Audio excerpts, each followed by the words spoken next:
नमस्कार, स्वागत है आप सभी का वीडियो गुरु में। और आज वीडियो गुरु में हम लोग बात करने वाले हैं मेंसुरेशन यानी क्षेत्रमिति की। क्षेत्रमिति में अभी तक हम लोग ने देखे फॉर्मूलेज और उन पर बेस्ड सवाल, कैसे उनका लेवल टफ किया जाता है। 2D क्या होता है, 3D क्या होता है, 2D के सवाल कैसे लगते हैं, 3D के सवाल कैसे लगते हैं। अभी हम लोग बात कर रहे हैं 2D पे आपके लेवल को अगर थोड़ा सा टफ किया जाएगा तो कैसे किया जाएगा, या उसमें क्या क्या वैरायटी के सवाल बनते हैं। तो ज्यादा समय ना लेते हुए शुरू करते हैं आज का सेशन और लाते हैं सबसे पहला सवाल आपके सामने। तो ये रहा आपके सामने सबसे पहला सवाल। चलिए, 4 horses are tied on 4 corners of a square field। अच्छा, एक स्क्वायर फील्ड थी, इसके प्रत्येक कोने पर एक घोड़ा बांध दिया गया। एक स्क्वायर फील्ड के प्रत्येक कोने पर एक घोड़ा बांध दिया गया। अब क्या कहा जा रहा है, यह जो स्क्वायर फील्ड है इसकी लंबाई 40 मीटर है और यहां पर जो घोड़े बांधे गए हैं वो इस प्रकार से बांधे गए हैं कि वो केवल एक दूसरे को टच कर पाए। एक रोप से इन्हें बांधा गया है इस प्रकार से कि ये केवल एक दूसरे को टच कर पाए, यानी इनकी जो लंबाई होगी किसकी, रस्सी की, वो क्या हो जाएगी, हाफ हो जाएगी 14 के। तभी तो ये ऐसा होगा कि यहां से ये यहां आ रहा है, यहां से ये यहां आ रहा है, यानी ये दोनों इसके मिड पॉइंट पर मिल रहे हैं। मिड पॉइंट पर मिल रहे हैं तो अगर लंबाई 14 थी तो ये आपका 7, ये आपका 7, रेडियस क्या हो जाएगी 7।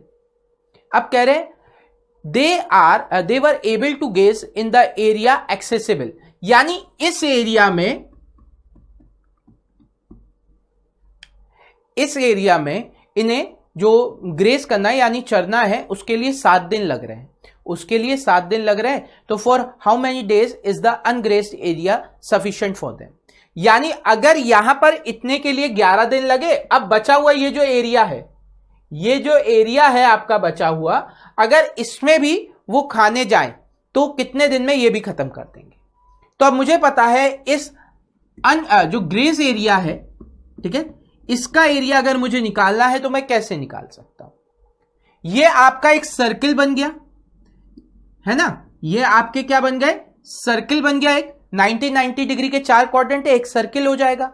अगर ये आपका एक सर्किल बन गया तो एरिया ऑफ अ सर्किल क्या होता है, एरिया ऑफ अ सर्किल आपका हो जाता है पाई आर स्क्वायर। ठीक है, तो 22/7 आर स्क्वायर यानी 7 × 7, क्योंकि रेडियस क्या आ रही है 7 आ रही है, 14 का हाफ, 7 से 7 कैंसिल, 154। अब आपको क्या पता चला, 11 दिन में 154 मीटर स्क्वायर चढ़ा जा रहा है। 11 दिन में 154 मीटर स्क्वायर चढ़ा जा रहा है। तो एक दिन में कितना चला जाएगा, 154 डिवाइड बाय 11 यानी 40। आपको क्या पता चला, एक दिन में 14 मीटर स्क्वायर चढ़ा जाता है। अब ये जो बचा हुआ एरिया है, इसका एरिया हम कैसे निकाल सकते हैं। इसका एरिया का फॉर्मूला मैंने आपको अभी बताया था, 6/7 into R square. 6/7 into R square हो जाएगा, तो 6 डिवाइड बाय 7 इंटू 7 इंटू 7, 7 से 7 कैंसिल, 6 7 42। इसका भी हमने एरिया निकाला था ना, 6/7 आर स्क्वायर आ रहा था, 6/7 आर स्क्वायर में वैल्यू रखी तो आपकी इसका एरिया आ गया 42। तो आपको क्या पता है, 14 मीटर स्क्वायर एक दिन में, तो 42 डिवाइड बाय 14 यानी 3 दिन में। जो बचा हुआ एरिया था वो हमने अभी निकाल लिया। क्या था, हमें पता है 14 मीटर स्क्वायर एक दिन में वो चढ़ सकता है। बचा हुआ एरिया निकाला, वो आया 42 मीटर स्क्वायर। तो 42 मीटर स्क्वायर कितने दिन में चलेगा, 1/14 इंटू 42 यानी 3 दिन में। अब ये 42 कैसे निकाला, क्योंकि ये जो आपका फिगर आता है,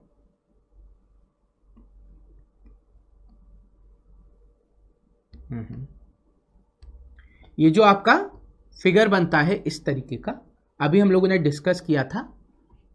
इसमें ये जो बीच वाला एरिया है ये आपका होता है 6/7 आर स्क्वायर। तो 6 डिवाइड बाय 7, आर कितना था 7, तो 7 इंटू 7, 7 से 7 कैंसिल, 6 7 42। ठीक है, अच्छा, अगर आप ये बीच वाला एरिया नहीं निकालना चाहते तो आप क्या कर सकते थे? आप कहते पूरे स्क्वायर है, अगर इस पूरे को चढ़ना है तो आपको लगता है 196 मीटर स्क्वायर चलने को, ये जगह 14 का स्क्वायर कर दिया ना, इसकी भुजा 14 है, यानी इस पूरे स्क्वायर का एरिया हो गया 196 मीटर स्क्वायर। इस पूरे का एरिया हो गया 196 मीटर स्क्वायर। अच्छा, 14 मीटर स्क्वायर एक दिन में, तो 196 मीटर स्क्वायर कितने दिन में हो जाएगा? 1/14 इंटू 196, यानी 14 दिन में। 14 दिन में से 11 दिन चला जा चुका है, यानी बचा कितना होगा? 3 दिन का काम, तो भी आंसर आपका 3 दिन आएगा। Option second is the right answer. तब भी आंसर क्या आएगा आपका? 3 आएगा, यानी ऑप्शन सेकंड आपका सही जवाब हो जाएगा बच्चों। चलिए, ठीक है।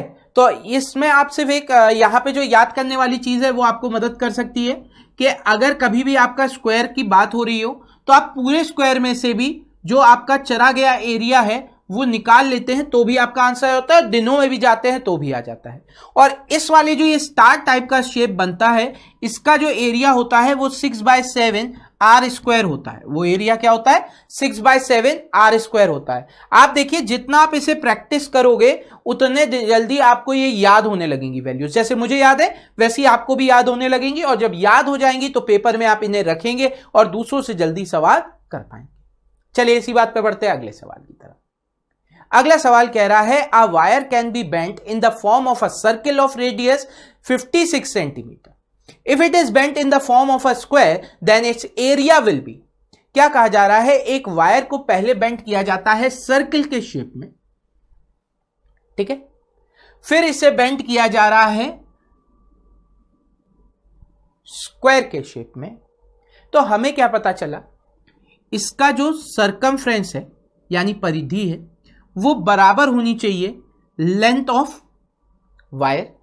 सरकमफ्रेंस ऑफ सर्किल बराबर होनी चाहिए लेंथ ऑफ वायर, और ये लेंथ ऑफ वायर बराबर होनी चाहिए इसके पेरीमीटर यानी परिमाप के, क्योंकि उसी वायर को बार बार मोड़ के बनाया जा रहा है। तो यहां पर इस वायर की ये जो पूरा सर्किल का सरकमफ्रेंस है वो भी वायर की लेंथ, ये जो इसका पेरीमीटर है वो भी वायर की लेंथ, यानी आप इस सवाल में कह सकते हो सरकमफ्रेंस ऑफ सर्किल बराबर है स्क्वायर के परिमाप के। सर्किल का सरकमफ्रेंस बराबर है स्क्वायर के परिमाप के। क्लियर है? अब देखिए, यहां पर अगर मैं बात करूं तो अब आपकी कंडीशन क्या है? आपकी कंडीशन क्या है? एक तार को 56 सेंटीमीटर त्रिज्या के वृत्त के रूप में मोड़ा जाता है। तो आपको पता है सरकमफ्रेंस ऑफ सर्किल क्या हो जाएगा? 2πr। आर कितना दे रखा है? 56, और ये बराबर होना चाहिए 4a के, है ना? ये बराबर किसके होना चाहिए? 4a के, क्योंकि एक a क्या है? साइड है, तो परिमाप क्या होता है स्क्वायर का? 4a। अब आपने इसे 4 से डिवाइड किया, या 7 से इसे डिवाइड कर दो 8 बार, 4 से इसे डिवाइड कर दो 2 बार, 2 इंटू 2 4, 4 इंटू 22 88, ठीक है।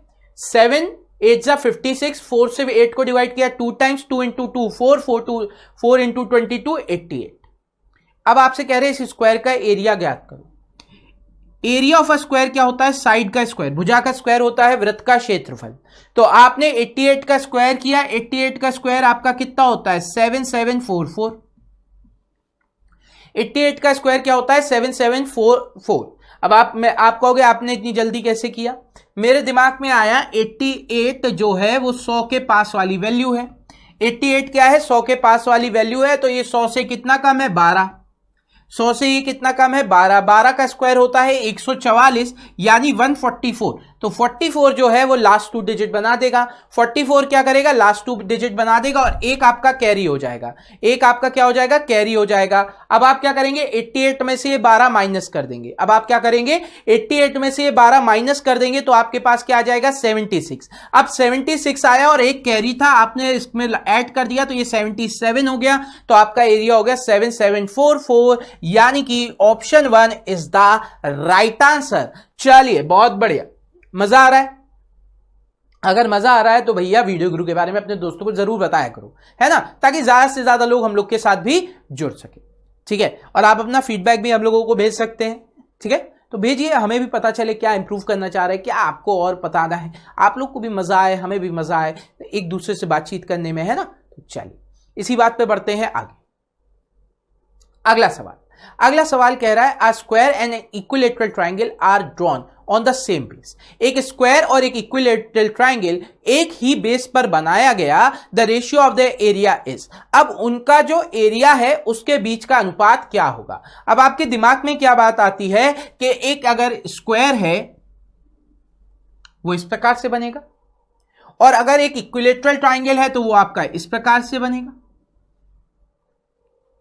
ठीक है। अब आपको पता है यहां पर ये ए है तो ये भी ए होगा, ये भी ए होगा, ये भी ए होगा, ये भी ए होगा, ये भी होगा।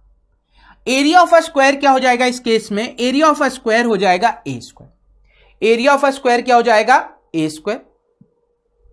Area of a equilateral triangle क्या हो जाएगा, √3/4 ए स्क्वायर, √3/4 ए स्क्वायर। तो ए स्क्वायर से ए स्क्वायर कैंसिल, 1 रेशियो √3/4, 4 इधर आ गया, 4√3 आंसर, 4√3 आपका आंसर आ गया। तो option 4 is the right answer. Option 4 क्या है, बिल्कुल सही जवाब है। अब देखो इस सवाल में मैं बिना पेन चलाए, बिना कुछ सॉल्व करे भी आंसर बता सकता था, क्योंकि मुझे पता है इक्विलेटरल ट्राइंगल होता है √3/4 ए स्क्वायर। अब ए क्योंकि बेस दोनों का सेम है तो ए क्या है, सेम हो जाएगा। तो यहां पे √3 केवल एक ही ऑप्शन में दिख रहा है, वही मेरा आंसर होगा, क्योंकि ए स्क्वायर हो रहा है, √3 पे तो कोई स्क्वायर लग नहीं रहा है, यानी √3 एज इट इज रहेगा। तो आपके जो भी रेशियो होगा उसमें √3 आएगा ही आएगा। √3 केवल एक ऑप्शन में आ रहा है, वो है आपका ऑप्शन 4, हम उसे ही टिक लगा देंगे। सही, इसी बात पे बढ़ते हैं अगले सवाल की तरफ। अगला सवाल कह रहा है the length and the breadth of a play ground are 36 metre and 21 metre respectively. क्या कहा जा रहा है, एक आपका प्लेग्राउंड है, ठीक है, एक आपका क्या है, प्लेग्राउंड है, जिसकी लंबाई जो है वो 36 है और चौड़ाई है 21। यहां पे क्या करना है, आपको फ्लैग स्टाफ्स लगाने, यानी आपको ऐसे झंडे के डंडे लगाने, झंडे के लिए डंडे लगाने हैं, जो कितने मीटर की दूरी पे लगेंगे, 3 मीटर की।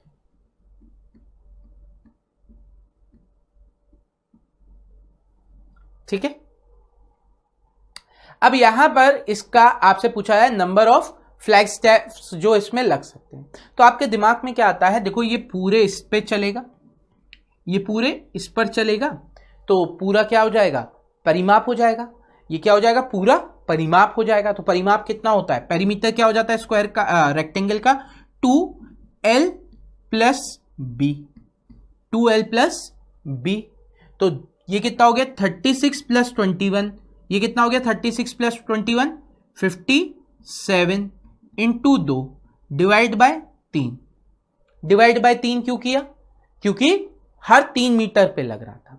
तो 3 से इसे डिवाइड किया, 57 से ये कितनी बार चला जाएगा, 19 टाइम्स, 19 2 ज़ा 38 आपका जवाब आ गया, 19 2 ज़ा 38 आपका जवाब आ गया। अब इसी में आप एक अप्रोच और क्या लगा सकते थे,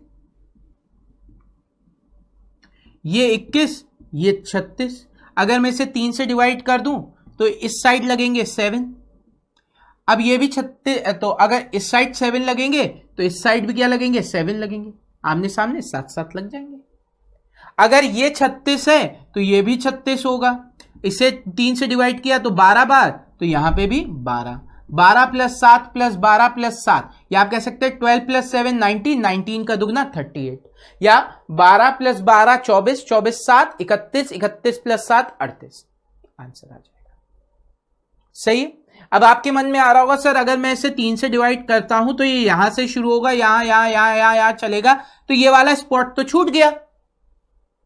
अब बेटा यहां पे आप देखो, ये अगर 36 से चल रहा है, ये इसी तरीके से चलेगा, यहां, फिर यहां, फिर ये ऐसे चलेगा।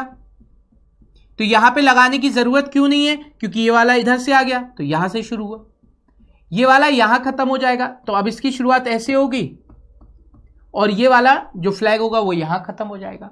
इसी प्रकार से ये ऐसे ऐसे चलेगा, और यहां वाला जो होगा वो इस साइड होगा। तो अगर हम इसे एंटी क्लॉकवाइज चलाते हैं अभी, तो आपका जो स्टार्टिंग पॉइंट होगा, जो आखिरी वाली साइड होगा, उसकी वजह से खत्म होगा। अगर मैं क्लॉकवाइज चलाता है ना। अगर मैं क्लॉकवाइज चलाता तो ये वाली साइड का यहां पे खत्म होता, यानी 0 पे हमेशा आपका एक ना एक खत्म होगा ही। क्लियर? चलो बढ़ते हैं अगले सवाल। अगला सवाल कह रहा है a room 5 metre into 4 metre is to be carpeted leaving a margin of 25 centimetre from each wall.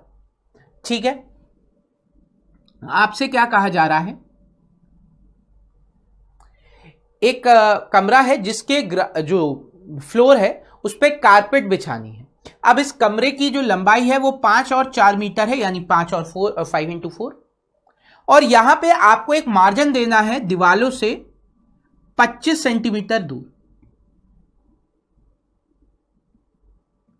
अब आपके दिमाग में बात क्या आई कि जो कारपेट होगी वो अंदर वाले स्क्वायर में रेक्टेंगल में बिछेगी, जो कारपेट होगी वो अंदर वाले रेक्टेंगल में बिछेगी। अंदर वाले रेक्टेंगल में क्या हो जाएगा, 5 से 25 सेंटीमीटर, 25 सेंटीमीटर कम हुआ, 5 में से 50 सेंटीमीटर यानी 0.5 कम हो गया। 5 में से 50 सेंटीमीटर हो गया ना, 25 सेंटीमीटर प्लस 25 सेंटीमीटर 50 सेंटीमीटर यानी 0.5 मीटर कम हो गया। अगर 0.5 मीटर कम हो गया तो ये कितना हो जाएगा, 4.5। इसी प्रकार से 4 से भी 25 50 सेंटीमीटर यानी 0.5 सेंटीमीटर 0.5 मीटर कम हो जाएगा। 0.5 मीटर कम हो गया तो ये हो गया 3.5। तो आप एरिया निकाल सकते हो। अब एरिया क्या हो जाएगा, 4.5 इंटू 3.5, और आपको क्या बोला जा रहा है, 80 रुपीज का है तो 80 का मल्टीप्लाई कर दो। ये मीटर स्क्वायर में आपका आ जाता है, 80 का मल्टीप्लाई कर देंगे आंसर आ जाएगा। अब आपके दिमाग में आया, पॉइंट से पॉइंट हट गया, नीचे कितना हो गया 100, 20 से ये आपका चला जाएगा 5 बार, 20 से ये आपका चला जाएगा 4 बार। ठीक है, फिर आपने इसे डिवाइड किया किससे, ये चला गया 7 बार, 5 से 7 बार। 4 इंटू 45, 4 इंटू 45 कितना हो जाएगा 180, 4 इंटू 45 क्या हो जाएगा 180, और 180 इंटू 7, 18 इंटू 7 कितना होता है 126, 18 सत्ते 126। या आप चाहो तो ऐसे लिख सकते हो 0 7 8 56, 5 कैरी 7 1 7, 5 कैरी था 12 हो गया 1260, यानी कि ऑप्शन सेकंड आपका सही जवाब। 1260 यानी कि ऑप्शन सेकंड जो आ रहा है बच्चों वो आपका बिल्कुल सही जवाब है। ठीक है, चलिए बढ़ते हैं अगले सवाल की तरफ। देखिए अगला सवाल आपके सामने क्या कह रहा है, the perimeter of a square and a rectangle are equal. क्या है, एक स्क्वायर और एक रेक्टेंगल के जो परिमाप है वो बराबर है। If the area be A metre square and B metre square, the correct statement is. अब देखो आपको पता है कि स्क्वायर एक रेक्टेंगल है, मैंने आपको अभी बताया कि स्क्वायर और रेक्टेंगल जिनका परिमाप बराबर होता है, जिनका परिमाप क्या होता है, बराबर होता है, आप कह सकते हैं इनमें एरिया किसका बड़ा होगा, हमेशा स्क्वायर का। इनमें एरिया हमेशा किसका बड़ा होगा, स्क्वायर का। रीजन बिहाइंड, रीजन क्या है इसके बीच में स्क्वायर का एरिया बड़ा होने का, कि अगर कोई दो चीज ऐड होके उनका सम दे रखा है, मान लीजिए 24, तो इनका जो प्रोडक्ट होगा वो मैक्सिमम तभी आएगा, इनका जो प्रोडक्ट होगा वो मैक्सिमम तभी आएगा जब आपकी लेंथ और ब्रेथ यानी दोनों चीजें बराबर होंगी। जो दो वेरिएबल्स पे ये डिपेंड कर रहा है उनका सम का जो प्रोडक्ट मतलब कोई भी अगर आपको सम दे रखा है तो अगर उन दोनों वेरिएबल्स का प्रोडक्ट निकाला जाए तो वो तभी मैक्सिमम आता है जब वो दोनों बराबर हो। इसका एग्जाम्पल हमने देखा था कि l प्लस बी अगर 24 है तो इस हिसाब से l इक्वल टू बी आपका 12 होना चाहिए। तब आप देखिए l इंटू बी आपका क्या आ जाएगा, 12 का स्क्वायर यानी 144। इसके अलावा l और b की मैं कोई भी वैल्यू ले लूं, चाहे आप देखिए 11 इंटू 13 लूं तो 143 हो जाता है, 10 इंटू 14 लूं तो आपका कितना हो जाता है, 10 इंटू 14 140। तो आप कोई भी साइड लेंगे वो आपकी क्या होगी, 144 से कम होगी। तो एरिया ऑफ अ स्क्वायर हमेशा बड़ा होता है एरिया ऑफ अ रेक्टेंगल। तो आप क्या कह सकते हैं, ए इज ग्रेटर देन बी। आप क्या कह सकते हैं, ए जो है वो ग्रेटर देन बी होगा, यानी ऑप्शन सेकंड आपका सही जवाब होगा बच्चों। ऑप्शन सेकंड क्या हो जाएगा आपका सही जवाब हो जाएगा। चलिए बढ़ते हैं अगले सवाल की तरफ, देखते हैं अगला सवाल क्या है आप सभी के लिए। अगला सवाल कह रहा है a rectangle with one side 4 centimetre is inscribed in a circle of radius 2.5 centimetre, the area of the rectangle is. आपसे क्या कहा जा रहा है, एक रेक्टेंगल है जिसके जो एक सर्किल के अंदर बना हुआ है, एक सर्किल है, इसके अंदर एक आपका क्या बना हुआ है, रेक्टेंगल बना हुआ है। एक सर्किल के अंदर एक रेक्टेंगल बना हुआ है जिसकी जो रेडियस है, जिसकी रेडियस आपको पता है कितनी है 2.5। अगर मैं इसको इधर ऐड कर दूं तो ये भी 2.5, ये आपका कितना हो गया 5। अब इसकी एक साइड आपको दी गई है 4, इस रेक्टेंगल की एक साइड आपको दी गई है 4 और दूसरी साइड पूछी गई है, मान ले ये a है, तो आप क्या कहेंगे a का स्क्वायर प्लस 4 का स्क्वायर बराबर होना चाहिए डायगोनल का स्क्वायर यानी 5 का स्क्वायर। तो ये आपको पता है ये कितना होगा 3, क्योंकि 3 4 5 आपके पाइथागोरस ट्रिपलेट है और डायगोनल क्या फॉलो करता है, राइट एंगल ट्राइंगल का कॉन्सेप्ट फॉलो करता है, यानी ये भी क्या होना चाहिए, ट्रिपलेट होना चाहिए। तो 4 5 है तो तीसरा क्या होगा 3 होगा। तो आंसर क्या हो गया अब आपका, आपसे पूछा जा रहा है एरिया ऑफ द ट्राइंगल। अब एरिया ऑफ द ट्राइंगल क्या हो जाएगा, एक साइड 4 है एक साइड 3 है, तो 4 इंटू 3 12 होता है, यानी एरिया जो इस समय है वो आपका आ जाएगा ऑप्शन सेकंड 12। एरिया क्या है, ऑप्शन सेकंड 12 आ जाएगा बच्चों।